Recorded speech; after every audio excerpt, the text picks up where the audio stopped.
I don't have the music today.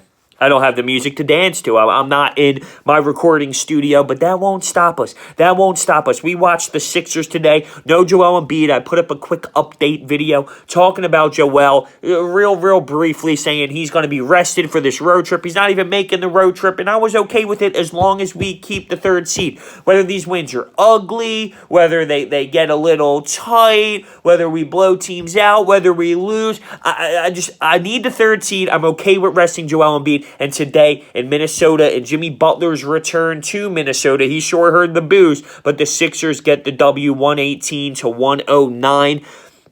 We had a big lead.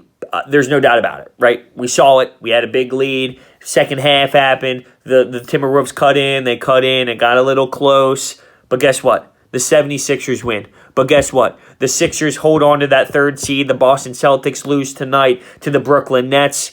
Guess what? The Sixers got what they needed to done. They won a basketball game. Was it the prettiest thing in the world? No. But without Joel Embiid, Jonah Bolden steps in, has his career day, may I add. He was unreal, just knocking down shots, 5 of 7 from 3. He had 19 points total, 8 rebounds, 3 assists. The dude was just electric. He stepped in. He even made some shots big down in the fourth quarter. He stepped up and played a nice role in Joel Embiid's absence.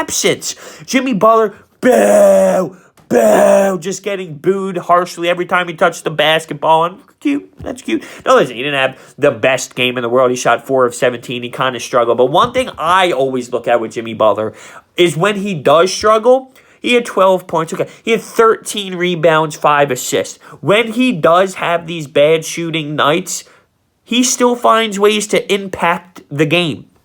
That's one thing I've always said about Joel Embiid specifically this season compared to years in the past when he was a younger player in this league, even though he still is, but when he was super young, when he wasn't getting well and when he wasn't getting his own thing done and he wasn't doing well personally, he kind of shut down and got quiet. Jimmy Butler is a veteran in this league. Even though some nights he does struggle like this from the floor, he still impacts the game other ways, whether it's, what he does on the defensive side, whether he grabs boards, whether he's playing more of a role where he's passing the ball. I still love what he brings to the table, even when he shoots and struggles a little bit offensively. Plus, the headband was swag. Love the headband. Him, Mike Scott. The headband is so swag. I absolutely love it. Tobias had 25 and 7 rebounds. He helped this team at times go on spurts. 32 assists. We out-rebounded the opponent by 55-36. So we were just rebounding the basketball, competing on the glass, beating them, working hard for the rebounds. And I always say this too,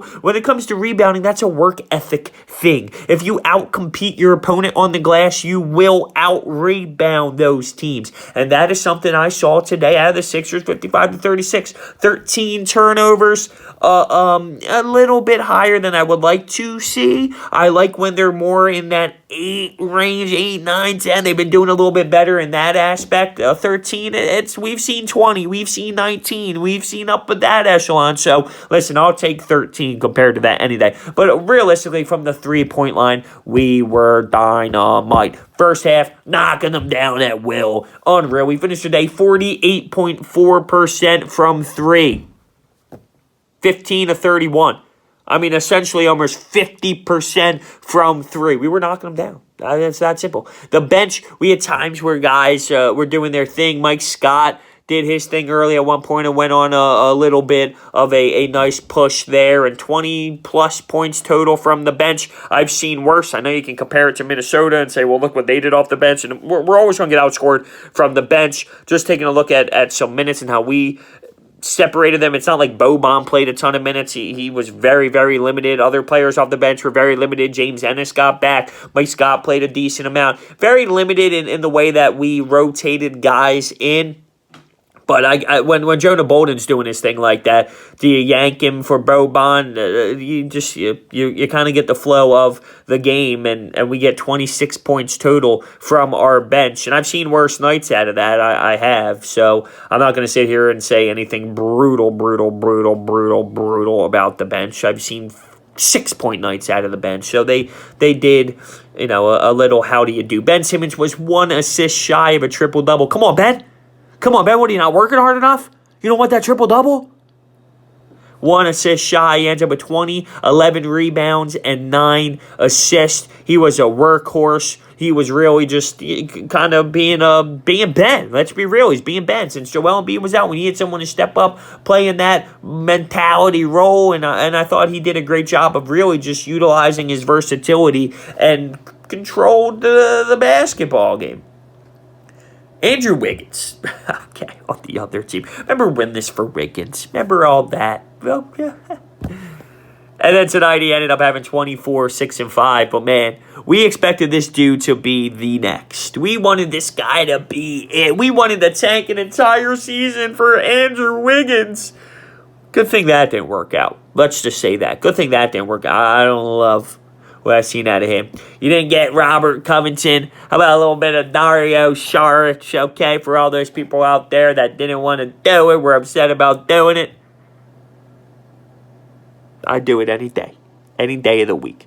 Moral of the story here is, without Joel Embiid, we get a W. Knowing Joel Embiid's not here, so this is the thing, knowing Joel Embiid's not here, there's going to be times where some of these games down the stretch might get a little tighter than you wanted to. It might not be as pretty as you wanted to, but it's a totally different basketball team without the best center in the National Basketball Association. You need to realize that. So at this point, with this 3-game stretch that we're on without Joel Embiid, a win is a win is in my point of view. I'm not going to sit here and rip apart this and rip apart that and no, get a win, keep this 3rd seed here. Whatever happens in this little stretch isn't going to be the same thing that occurs in the playoffs. I was waiting for some outrage. I'm sure there still is going to be outrage. How do we blow this lead? How do we blow the lead against the Timberwolves? Shut up. Do you realize the situation? It's different. It's just different right now. We want a healthy, well-rested Embiid for the playoffs. As long as they keep the 3rd seed. Let me keep talking about that. And let me keep focusing that point. As long as they keep the 3rd seed, the rest to me means nothing. These wins, these whatever they are, whether they're pretty, whether they're not pretty, it's different without Joel Embiid, and you just got to realize that. This is the NBA. This is how it works. Down the stretch, I got one person saying to me, well, what do you think the 76ers are doing? Do you see any other teams doing this and around the league? And, well, first off, what other team has the most dominant big man in the NBA that's on a little bit of the fragile side? Not many. It shouldn't matter that Embiid is sitting, even though we can still secure the 3rd seed. It's a nice win. It's a nice win without Embiid. It's a nice win on the road against a team that realistically they're not good, but they're not the Phoenix Suns either, right? I mean, they're capable of winning a basketball game. And it's a nice victory on the road. You see Jonah Bolden step up and have a career night. You see Tobias step up. Jimmy a little quiet. I'm sure he wanted to be a little bit better on his game back to the Minnesota Timberwolves. But do you think he's going to complain? No, because all he cares about is winning. All he cares about is getting the W. So down below, I want to hear your thoughts. Everything on Joel Embiid. I want to know your thoughts on this victory. Even though we had that big lead, what do?